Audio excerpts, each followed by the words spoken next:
Hello everyone, time for our preview on Sri Lanka versus Australia for their second test. This is one series that has got everyone interested. In fact, it's got our analyst Suneer Chowdhary pretty intrigued, and I know he's dying to know what the cards say for this game. Yes, Shruti, I'm of course wanting to know what the cards say, but I think a lot of our listeners also want to know the same, who's going to win the match. So shoot ahead, Shruti. Well, I knew it, but as you know, I always like knowing your take first. Wasn't that a fabulous win for Sri Lanka in the opening test?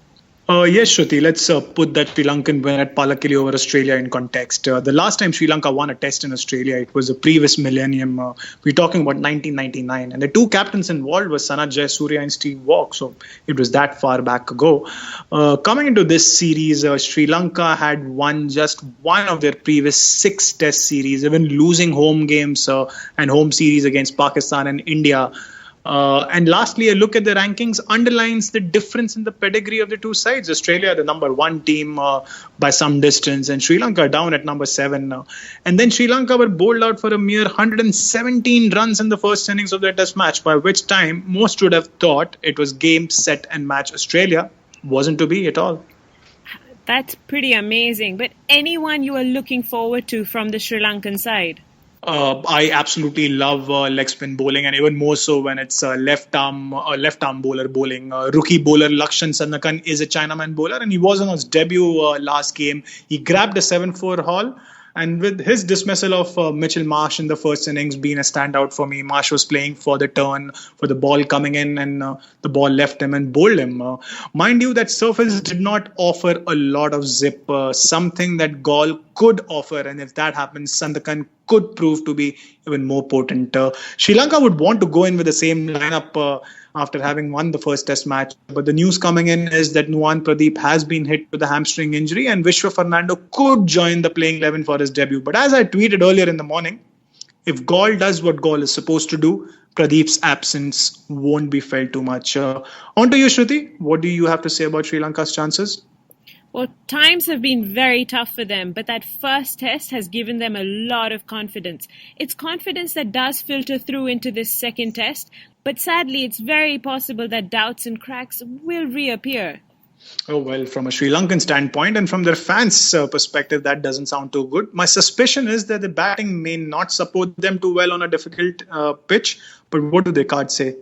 Yep, you're spot on. My cards agree with you. Troubled opening and an end means that the middle order will have to work a lot harder. In fact, things aren't as bad in their second innings batting, but it's still not aggressive enough for my liking. Okay, I'm hoping that bowlers will do all right in this game.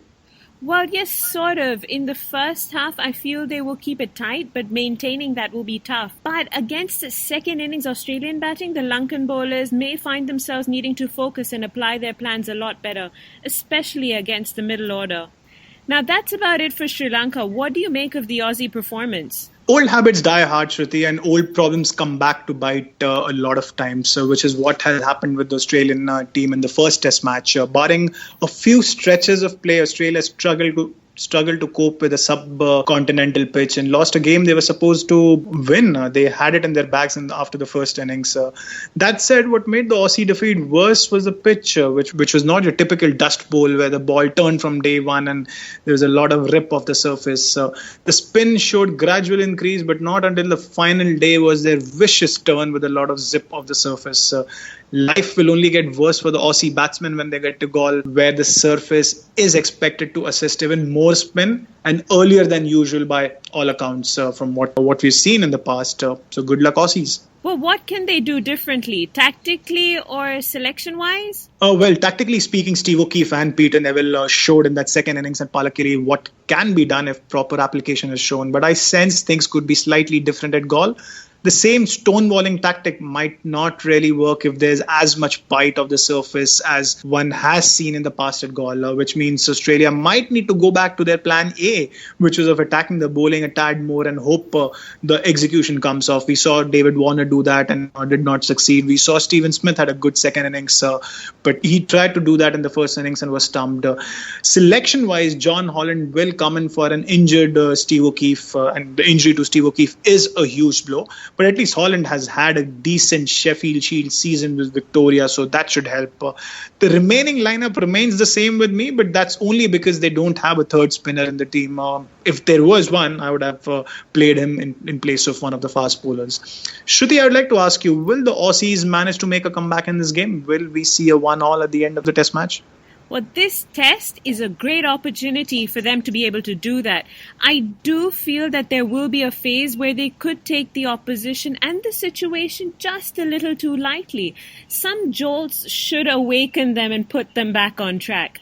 The cards indicate that Australia feel that they need to take risks to do well in their first innings, and this, quite frankly, will be a silly way to approach things. Playing with their natural flair, trusting what they know will be the way to go. What should work is their style of bowling. It's as if they will hunt in pairs and be quite successful. And their second innings, will they end that strongly as well? Oh yes, they should. Other than their middle order batting, I have no qualms with how they bat, bowl and field. The batsmen will understand how to capitalize on small windows of opportunity, and the bowlers will know how to tighten their grip. What more can you ask for? It's that time of the podcast where we want to know what your call is for this game. Well, I think the team batting first will have a huge advantage, but let me put it this way. If Sri Lanka bat first, Australia will find it tough to win the game. But if Australia do bat first, the game could be a lot tighter and we could well be in for a squeaky bum time. A crucial toss then. What about you, Shruti? What's your call? I believe this is not going to be one of those cakewalks for either side. But I've said this in our earlier pods too. How you finish is what matters. So Taro advantage goes to Australia. So we are on a different ends of the spectrum yet again, Shruti. But that's about it for us, from us for this particular podcast. We're done with this game. Do follow us on Twitter. I am Suneer Chowdhary and you can follow me at Suneer Chowdhary on Twitter. Shruti can be followed at It's Taro. And we also have a World Cricket Chat Twitter handle where you can follow us for our daily coverage and previews and analysis at World Cricket Chat. You can also subscribe to our channel by clicking on that red subscribe button on the screen. For more details, please check out the description box below. We will be back soon. Bye-bye.